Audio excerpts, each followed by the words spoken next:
Guys SL Arora का ये very short question है। प्रॉब्लम नंबर 21 इंपॉर्टेंट इसलिए होते हैं क्योंकि इनके अंदर कॉन्सेप्ट छुपे हुए होते हैं। अगर आपको कुछ भी ना मिला तो कम से कम आपको कॉन्सेप्ट की नॉलेज तो जरूर हो जाएगी। इस क्वेश्चन को ध्यान से देखो। इसमें कह रहा है can a body have a charge of 0.8 into 10⁻⁻19 coulomb. Justify your answer by comment. Comment करके आपको जस्टिफाई करना। कमेंट का मतलब ये नहीं है कि आप कमेंट मुझे करना शुरू कर दें, इस क्वेश्चन को कमेंट करना है। अब जरा एक बात ध्यान से सुनो, मैंने आपको चार्ज के बारे में क्या कॉन्सेप्ट बताया था, क्या था quantization of charge. Quantization of charge ये कहता है कि किसी भी बॉडी पर अगर आपको चार्ज चाहिए तो वो चार्ज जो होता है किसी भी बॉडी पर वो यूनिट चार्ज का इंटीग्रल मल्टीपल होता है। इसका मतलब ये हुआ है कि Q is equal to n e में जो n है उसकी वैल्यू जो होनी चाहिए वो 1 होनी चाहिए, 2 होनी चाहिए, 3, 4, 5 integral multiple of unit charge. तो जो n है वो इंटीग्रल मल्टीपल है यूनिट चार्ज का।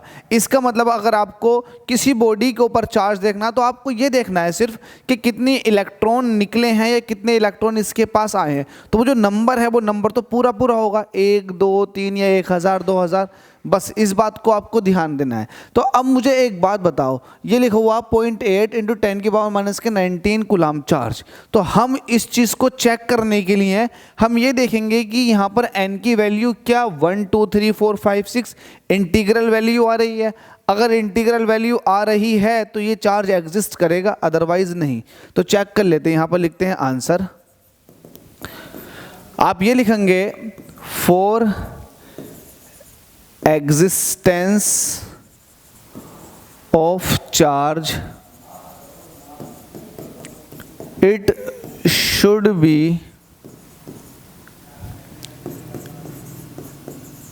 integral multiple of E। E का इंटीग्रल मल्टीपल होना चाहिए। तो हम चेक कर लेते हैं Q is equal to n e से। क्या n इंटीग्रल है? अगर होगा तो चार्ज एग्जिस्ट करेगा, अदरवाइज नहीं। तो Q कितना दे रखा? 0.8 इंटू 10⁻⁻19। n आपको चेक करना है। E देखो, E की वैल्यू कितनी होती है? 1.6 इंटू 10⁻⁻19। इससे ये पावर कट जाएगी। n आपको चाहिए तो ये हो जाएगा 0.8 अपॉन 1.6, पॉइंट से पॉइंट हटा देंगे, ये हो जाएगा 1/2 मतलब 0.5। अब देखो 0.5 जो है वो इंटीग्रल वैल्यू नहीं है। जब इंटीग्रल वैल्यू नहीं है तो ये चार्ज एग्जिस्ट नहीं करता। आप कहोगे here n is not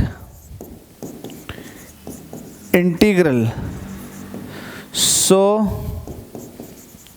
this charge